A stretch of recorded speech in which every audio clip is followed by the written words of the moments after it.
기재위 간사 유성걸 의원입니다.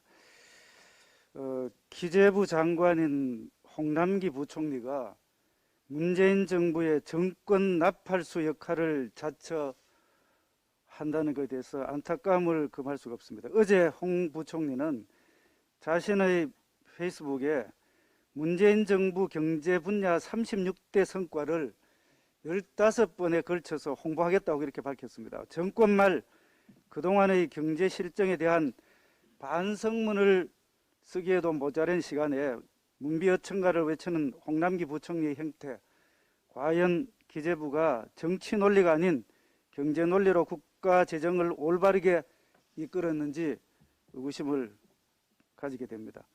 홍보하겠다는 내용도 성과를 침소봉대하거나 정권의 잘못을 변명하는 데 맞춰져 있으면서 특히 부동산 가격 폭등, 국가 채무, 가계부채 급등, 청년 실업 증대 등 국민들이 가장 가까이서 체감하는 경제 실정에 대해서는 이런 방구의 언급도 없습니다. 오히려 주거 안정 도모, 재정 건전성 유지, 일자리 질 개선 등 현실과는 동떨어진 자화자찬으로 홍보물을 지켜보는 이들의 눈살을 찌푸리게 하고 있습니다. 홍남기 부총리 이전에 예컨대 김동연 전 부총리는 유튜브 인터뷰에서 청와대 핵심 인사가 다주택자 양도소득세 중과와 관련해서 양도 차익 100% 과세를 말했다고 이렇게 밝힌 바가 있습니다. 역사는 과거와 현재의 끊임없는 대화라는 말이 있습니다.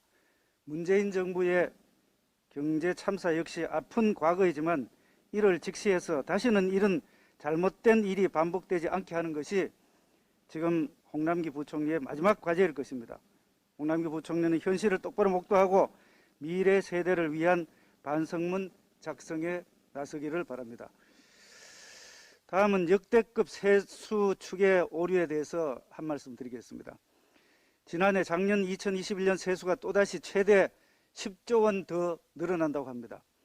정부가 이미 지난해 7월에 31조 원 초과, 11월에 19조 원 초과 두 차례나 세수 전망치를 크게 수정한 바가 있습니다. 이번까지 세 번째 세수 전망치를 갈아치우면서 60조 원이라는 역대급 세수 오차가 발생할 것입니다. 본 예산 282조 8천억 대비 약 20%에 해당이 되는 그런 숫자입니다. 지난해 11월 중순 세수를 수정 전망할 때 한 달 뒤에 거칠 세금조차도 제대로 파악하지 못하고 있었다는 얘기입니다. 도저히 납득할 수 없는 그런 엄청난 문제입니다. 단순히 기재부의 실력 부족인지 의심할 그런 지경입니다.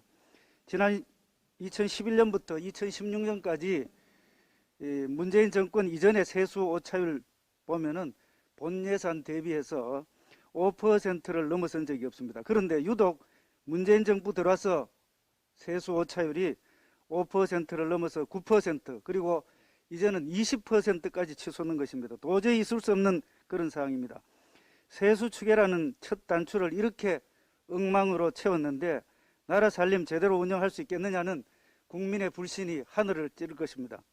더 큰 문제는 이 같은 세수 오차가 불러오는 착시 효과입니다.